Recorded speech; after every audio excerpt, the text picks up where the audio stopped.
If you're in your 60s, there's a chance you're feeling something most people never talk about, a quiet whisper in the back of your mind asking, is this really it?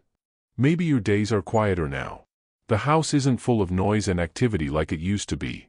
The calendar isn't packed with meetings, games, pickups, and obligations. You've done the hard work, built a life, raised a family, sacrificed, showed up. But now, you wake up and wonder, is this the part where I just coast to the end? Is it too late to start something new? That voice gets louder when you're scrolling online, seeing people younger than you being hailed as visionaries and disruptors. You might start to believe the world has moved on without you. You start to think your season has passed. But let me tell you something you may not have heard enough. You're not starting over, you're starting with wisdom. Think about this. Colonel Sanders didn't fry his first piece of chicken for KFC until he was 62. Laura Ingalls Wilder, author of Little House on the Prairie, didn't publish her first book until 65. Peter Roget, the man behind the Thesaurus, published it in his 70s. These weren't people starting from zero. They were starting with decades of life behind them, and that was their secret weapon. The truth is, you've been collecting wisdom, resilience, and clarity for more than 60 years. That's more than 2 generations of lived experience. And it's worth more than society gives credit for. You see, the world is obsessed with speed. It rewards hustle, not depth. It praises youth, not legacy. But let me ask you something real. Do you want to live the second half of your life chasing a tempo that never matches your rhythm? Or do you want to step into something authentic, something powerful, something finally true to you? Maybe you've had a dream shelved for years. A book idea. A business. A creative pursuit. A place you always wanted to live. A way you always imagined waking up in the morning. But life got in the way, because you were doing the right things, showing up for others, paying the bills, playing by the rules. Now you're standing in the quiet, and the door is finally open to you. And if your mind is saying, but starting over at 60? What's the point? Stop right there. You are not starting over. You are finally starting with everything that matters most: wisdom, freedom, and focus. And that is power. I want you to take out a notebook. If you don't have one, use your phone. Write down this question at the top. What would I do if I knew it wasn't too late? Then write. No filter. No judgment. Just possibility. What you're doing is unlocking the next version of your life. Not by throwing everything away, but by waking up to what's still inside of you. Next, I'm going to show you how the world has been quietly lying to people over 60, and how those lies keep millions trapped in small, invisible cages. But once you see through them, you become unstoppable. So stay with me. Because this isn't about age. It's about agency. And the truth is, the best years of your life may not be behind you. They might just be starting right now. There's a reason so many people feel lost after 60. And it's not because they've run out of potential, it's because they've been lied to. Quietly. Systematically. Over decades. Let's expose the 3 biggest lies that keep millions of people stuck in neutral after retirement age. Lie number 1, your value drops with your age. This is the most dangerous myth in our culture. From job postings to TV ads, society signals, younger is better, faster, smarter, more capable. But let me tell you something, value isn't tied to youth. Value is tied to experience, to perspective, to wisdom under pressure. You've already lived through recessions, losses, career pivots, heartbreak, healing, and everything in between. You've raised others, mentored teams, made decisions when no one else had the courage. And somehow, you're still standing. That's not decline. That's endurance. That's currency. And in a world full of noise and distractions, clarity like yours is rare. Lie number 2, it's too late to change. Another toxic idea people hear, you should have done that in your 30s. It's too late now. Really? Tell that to the woman in New York who became a painter at 67 and now sells her art worldwide. Or the man in Oregon who lost his corporate job at 62 and started a home repair YouTube channel for seniors. Today, he has over 1 million subscribers. No gimmicks. Just usefulness. They didn't start from scratch. They started from life. Here's what no one tells you: the older you are, the less you have to prove. And the less you have to prove, the freer you are to create without fear. That's when true genius shows up. Because creation needs clarity. And clarity comes after storms. Lie number 3, you should slow down and fade away. This lie is the cruelest. It convinces people they're done. That their role is to quietly retreat, watch life from the sidelines, and make room for the young. But think about this, who said the game is over just because you turned 60? That's not biology, it's social programming. Here's the truth, you don't owe anyone a quiet exit. If your heart still beats with purpose, you've got work to do. Whether it's starting a business, writing that book, launching a local project, mentoring someone younger, or simply showing up for yourself, this is your moment. Because for the first time, you're not surviving. You're choosing. And the freedom to choose, what to do, where to go, who to become, is a kind of wealth money can't buy. This week, I want you to write down every time you hear yourself say, "I'm too old for that." Then challenge it. What if that phrase is just an echo from a world that doesn't understand your kind of power? In part 3, we're going to meet people who completely reinvented their lives after 60, and not by doing what was trendy, but by doing what was true. Real stories. Real people. Real breakthroughs. Because you don't need more motivation. You need proof. So far, we've talked about why your age isn't a barrier, it's an advantage. But maybe you're still wondering, sure, Elon, that all sounds good, but where's the proof? Let me introduce you to Ruth, a woman I met in Melbourne, Australia. She was 63 when she finally gave herself permission to chase a lifelong dream. Not a tech startup, not some trendy online hustle. No, bread. That's right. Handmade sourdough, from her tiny kitchen. She told me, "I've waited my whole life to make something slow, something I loved, without rushing." Within 2 years, she had 4 shops and a waiting list. But more importantly, she was finally happy. Not because she became wealthy, but because, for the first time, she was living on her own terms.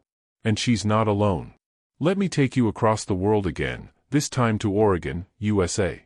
A man named William worked at a paper company for over 30 years.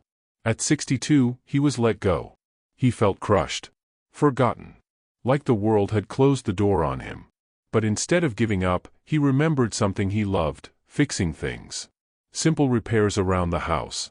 So, he started filming short videos, no fancy camera, no gimmicks, just honest, helpful advice for other seniors who didn't know how to unclog a sink or change a smoke detector battery. His YouTube channel exploded. Over 1 million subscribers now tune in to learn from him. And here's what he said. "I thought I was being thrown out. But really, I was being pushed into what I was meant to do. This isn't about becoming a YouTube star. This is about finding the thing you're already good at, and using it. Because the truth is, after 60, the world isn't shutting you out. It's finally getting out of your way. Maybe you're not trying to build an empire. Maybe you just want to feel useful again. To feel like you're building instead of just waiting for the calendar to run out. Let me ask you this. What have you been quietly good at your whole life, that you've never shared with the world? Cooking? Fixing?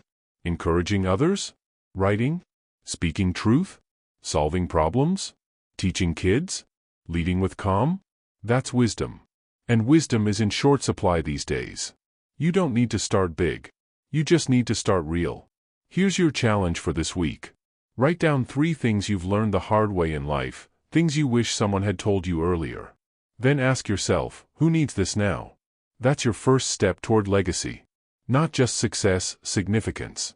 In part 4, I'll show you why people over 60 are becoming the most valuable minds in the modern economy, not because of technology, but because of something AI can't replicate: judgment, emotional intelligence, and calm under pressure.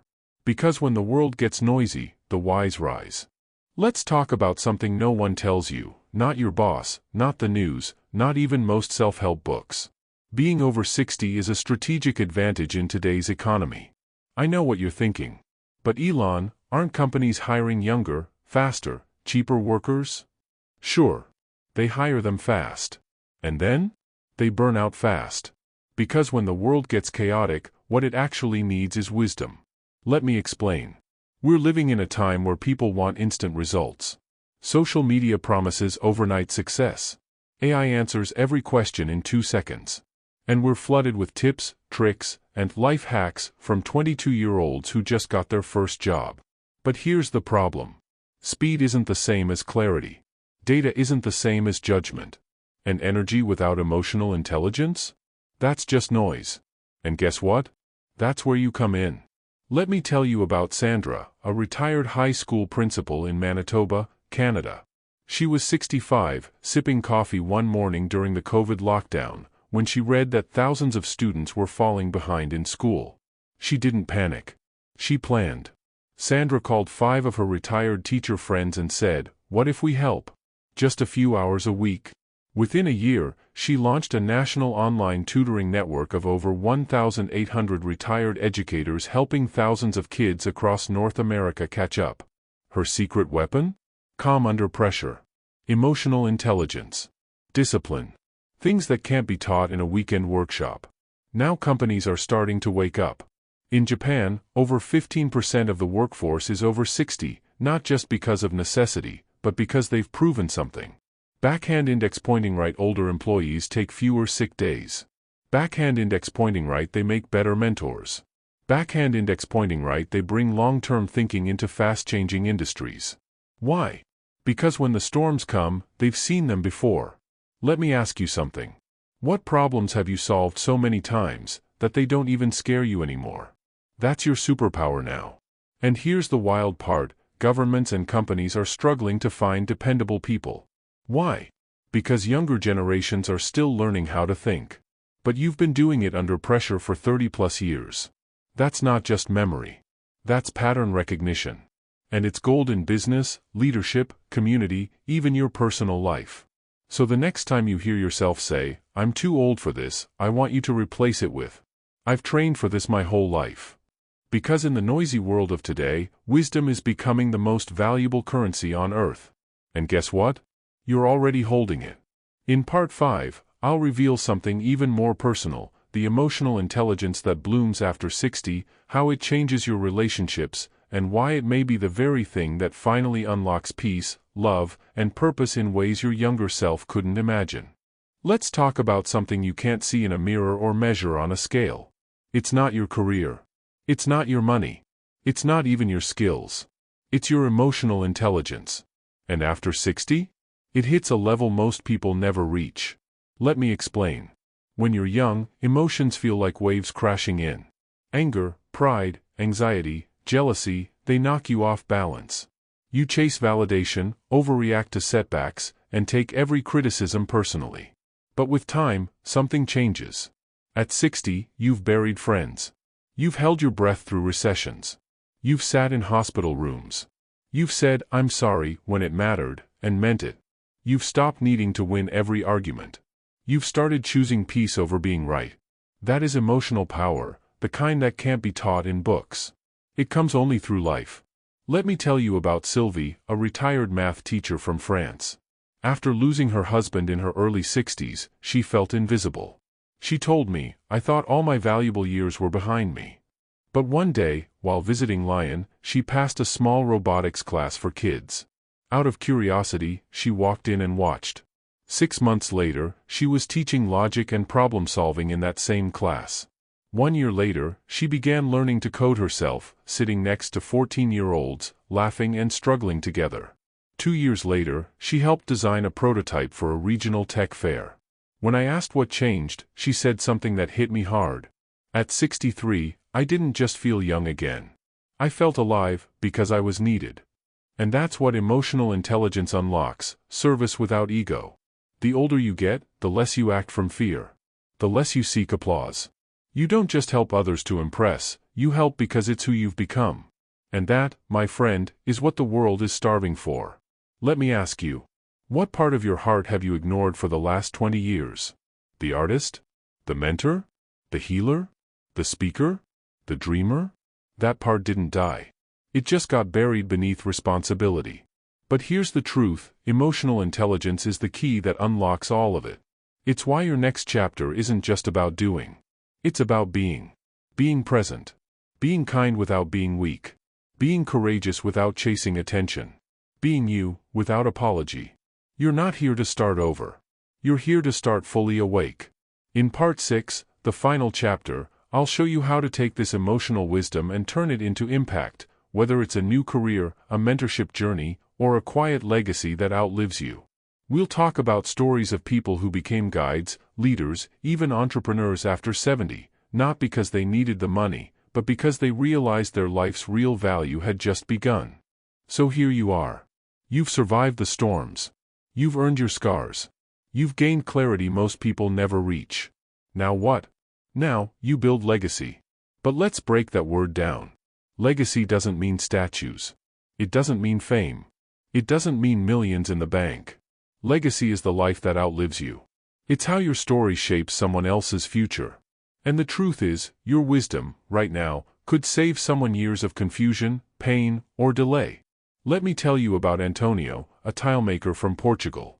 He spent decades crafting traditional ceramics by hand. Small shop. Modest income. Quiet life. Then the pandemic hit? His business collapsed. Tourism dried up. Orders stopped. He thought it was the end. Until his niece asked him to do a tile painting demo on Zoom for her French art class. He hesitated. "I'm not tech-savvy," he said. "I'm 68. What could I possibly offer them?" But he said yes. That one Zoom call turned into 5. Then 10. Now Antonio runs international virtual workshops for design schools. He teaches history, craft, and patience. He earns more than ever before, without ever leaving his studio. But more importantly, he's no longer just making tiles. He's making culture. That's what happens when you stop hiding your wisdom and start sharing it. Let me ask you something. What do people always come to you for advice about? Is it parenting? Business? Faith? Fixing things? That's not nothing. That's your second life calling. You don't need to go viral. You don't need a huge audience. You just need to reach the right people, the ones who are 5 steps behind where you once were. Because legacy isn't about reaching everyone. It's about lifting someone. Let me give you a simple exercise. Write a list called 10 Things I've Learned the Hard Way. Not theory. Real stuff. From heartbreak. From mistakes. From survival. Then ask yourself, who in my world is about to face one of these same challenges? That's who you speak to. That's who you mentor. That's who you quietly guide. Maybe it's your grandchild. Maybe it's a neighbor. Maybe it's strangers online you'll never meet, but who'll feel less alone because of your voice. Let me leave you with this. You don't need permission to start over. You need courage. You don't need to be young to build something new. You need clarity and conviction. You don't need to chase significance. You already are significant if you choose to be seen. The world isn't asking for perfect heroes. It's begging for real guides. People who've been through it. People like you. This isn't your final chapter. This is the one that finally matters most. So pick up the pen. Write the legacy. Live the life. Because 60 isn't the end. It's exactly where it all begins.